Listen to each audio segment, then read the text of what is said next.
السلام علیکم ورحمۃ اللہ وبرکاتہ۔ نحمدہ ونصلی علی رسولہ الکریم، اما بعد فاعوذ باللہ من الشیطان الرجیم، بسم اللہ الرحمن الرحیم۔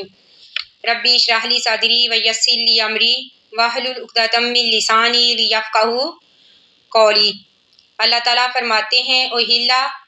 حلال کی گئی لاکم تمہارے لیے لیلۃ رات الصیامی روزے کی، رافسو صحبت کرنا الی نسائکم اپنی عورتوں سے، ہننا وہ عورتیں لباسن لباس ہیں لاکم تمہارے لیے، وانتم اور تم لباسن لباس ہو لہننا ان عورتوں کے لیے، عالم اللہ جان لیا اللہ تعالیٰ نے، انکم بے شک تم کنتم تھے تختانون خیانت کرتے انفسکم اپنے نفسوں میں، فتاب علیکم پس اللہ نے توبہ قبول کی تمہاری، وعفا عنکم اور درگزر کیا تم سے، فلانا پس اب باشروہن مباشرت کرو ان سے، وابتغوا اور تلاش کرو ما کتب اللہ جو لکھ دیا اللہ تعالیٰ نے لاکم تمہارے لیے، وکلوا اور کھاؤ، واشربوا اور پیو، حتیٰ یہاں تک کہ یتبینہ ظاہر ہو جائے لاکم تمہارے لیے، خیط دھاری ابیض سفید، خیط الابیض سفید دھاری،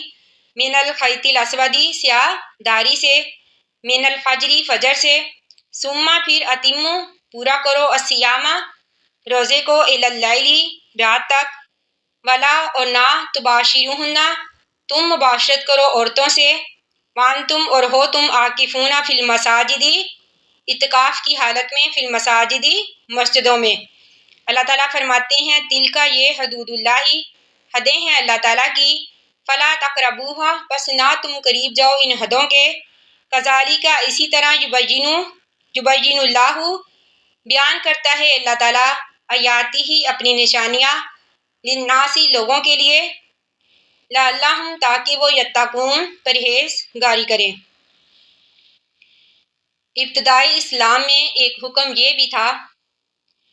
کہ روزہ افطار کرنے کے بعد عشاء کی نماز تک یا اس سے پہلے سونے تک کھانے پینے اور بیوی سے مباشرت کرنے کی اجازت تھی، اس کے بعد اللہ تعالیٰ نے ان دونوں کاموں سے منع کیا تھا،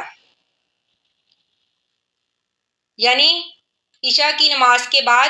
یا پھر سونے کے بعد اللہ تعالیٰ نے کھانے پینے سے بھی منع کیا تھا اور بیوی سے مباشرت کرنے سے بھی منع کیا تھا، چونکہ یہ ایک مشکل کام تھا اور اس پر عمل بھی مشکل تھا، تو اللہ تعالیٰ نے اس آیت میں یہ دونوں ہی پابندیاں اٹھا لی، اور اللہ تعالیٰ نے حکم دیا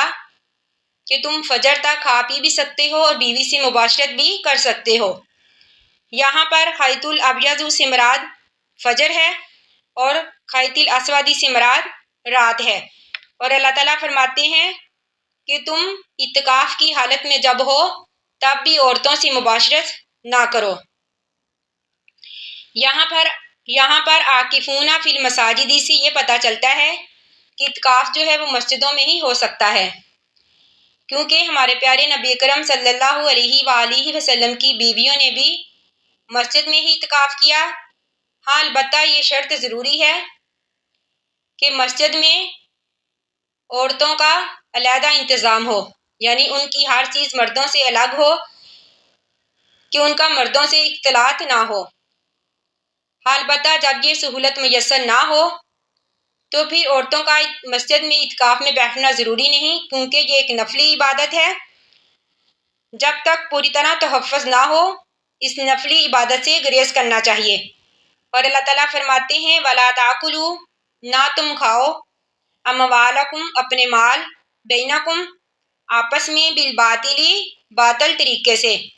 وَتُدْلُوا اور تم لے جاؤ بیہا اس کو الی الحکام حاکموں کے پاس، لِتَأْكُلُوا تاکہ تم کھا لو، فریقاً ایک حصہ من اموال الناس لوگوں کے مال میں سے، بالاسم گناہ کے ساتھ، وانتم اور تم تعلمون جانتے ہو۔ یہ ایسے شخص کے بارے میں ہے کہ جس کے پاس کسی کا حق ہو لیکن حق والے کے پاس اس بات کا ثبوت نہ ہو، تو وہ اس کمزوری سے فائدہ اٹھا لے اور عدالت میں جا کر فیصلہ اپنے حق میں کروا لے، کیونکہ اس کے حق والے کے پاس تو کوئی ثبوت ہی نہیں تھا۔ تو اللہ تعالیٰ نے اس بات سے منع کیا ہے کہ عدالت کا فیصلہ ظلم اور حرام کو جائز اور حلال نہیں کر سکتا۔ تو اللہ تعالیٰ فرماتے ہیں کہ یہ اللہ کے نزدیک بہت بڑا جرم ہے اور گناہ ہے۔ یسألونہ کا سوال کرتے ہیں آپ سے عن الاہلۃ چاند کے بارے میں، قل تو آپ کہہ دیجئے ہیا یہ مواقیت وقت ہے للناسی لوگوں کے لیے، یعنی یہ وقت ہے للناسی لوگوں کے لیے، والحج اور حج کے لیے، ولیسا نہیں ہے البر نیکی، بیان یہ کہ طاعت البیوتا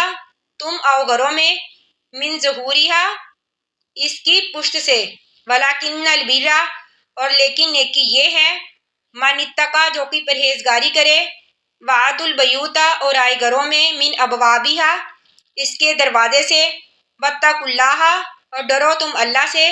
لعلکم تاکہ تم تفلحون فلاح پا جاؤ۔ انصار جو تھے جب جاہلیت میں حج یا عمرے کا احرام باندھ لیتے تھے، پھر جب ان کو کسی ضرورت کے تحت گھر میں آنا پڑتا تو وہ دیوار پھلانگ کر آتے، اس بات کو نیکی سمجھتے۔ تو اللہ تعالیٰ نے فرمایا نیکی یہ نہیں ہے، بلکہ نیکی یہ ہے کہ تم گھروں میں اس کے دروازے سے آؤ۔ اور اللہ تعالیٰ فرماتے ہیں وقاتلوا اور لڑو فی سبیل اللہ اللہ کی راہ میں، الذین ان لوگوں سے یقاتلونکم جو لڑتے ہیں تم سے، ولا تعتدوا اور نہ تم زیادتی کرو، ان اللہ بے شک اللہ تعالیٰ لا یحب المعتدین نہیں پسند کرتے زیادتی کرنے والوں کو۔ اس آیت میں پہلی مرتبہ ان لوگوں سے لڑنے کی اجازت دی گئی ہے جو مسلمانوں سے آمادہ قتل رہتے تھے، البتہ زیادتی سے منع فرمایا کہ بوڑھوں کو قتل نہ کرو، بچوں اور عورتوں کو قتل نہ کرو، یعنی جن لوگوں کا جنگ میں کوئی حصہ نہ ہو ان لوگوں کو قتل نہ کرو۔ وقتلوہم اور قتل کرو ان کو، حیثو جہاں بھی ثقفتموہم تم پاؤ ان کو، واخرجوہم اور نکالو ان کو، من حیثو جہاں سے اخرجوکم انہوں نے نکالا تم کو، والفتنۃ اور فتنہ جو ہے اشد زیادہ سخت ہے من القتل قتل سے، ولا تقاتلوہم اور نہ تم لڑو ان سے، عند المسجد الحرامی مسجد حرام کے نزدیک، حتیٰ یہاں تک کہ یقاتلوکم وہ لڑے تم سے فیہ اس میں، فَإِن پس اگر قاتلوکم یعنی اللہ تعالیٰ فرماتے ہیں کہ اگر وہ لڑے تم سے، فاقتلوہم تو تم بھی لڑو ان سے، کذالک اسی طرح جزاء الکافرین بدلہ ہے کافروں کا۔ مکہ میں چونکہ مسلمان کمزور تھے اور ان کی تعداد بھی کم تھی، لیکن ہجرت کے بعد مدینہ میں مسلمانوں کی تعداد بھی زیادہ ہوگی اور ان کی تمام قوت بھی مدینہ میں جمع ہوگی، اس لیے پھر ان کو جہاد کی اجازت دی گئی۔ ابتدائی اسلام میں صرف یہی حکم تھا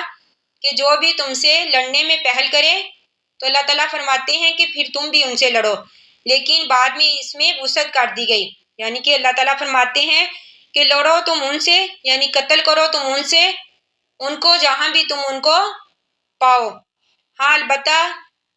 ہمارے پیارے نبی اکرم صلی اللہ علیہ وآلہ وسلم زیادتی سے منع کرتے تھے، جب بھی کوئی لشکر جنگ کے لیے روانہ ہوتا تو آپ انہیں تاکید کرتے کہ بچوں کو، بوڑھوں کو اور عورتوں کو قتل مت کرنا۔ اور اللہ تعالیٰ فرماتے ہیں الفتنۃ فتنہ جو ہے زیادہ سخت ہے من القتل قتل سے، اس سے مراد شرک ہے، یعنی شرک جو ہے وہ قتل سے بھی زیادہ بڑا فتنہ ہے، اور شرک کو ختم کرنے کے لیے جہاد سے گریز نہیں کرنا چاہیے۔ وَلَا تُقَاتِلُوهُمْ عِنْدَ الْمَسْجِدِ الْحَرَامِ حَتَّى يُقَاتِلُوكُمْ فِيهِ حدود حرم میں قتال منع ہے، یعنی حرم کی حدود میں نہیں لڑنا چاہیے۔ اللہ تعالیٰ نے جنگ سے ہر قسم کی زیادتی سے منع کیا ہے، لیکن اللہ تعالیٰ فرماتے ہیں کہ اگر کافر جو ہے اس حرمت کا خیال نہ کرے، یعنی اس میں لڑائی کرنے سے گریز نہ کرے، تو پھر تم بھی ان سے لڑو، یعنی اگر وہ جنگ میں پہل کریں تو پھر اللہ تعالیٰ نے بھی جنگ کرنے کی اجازت دی ہے۔ اور اللہ تعالیٰ فرماتے ہیں فَإِنِ انتہوا پس اگر وہ باز آ جائیں،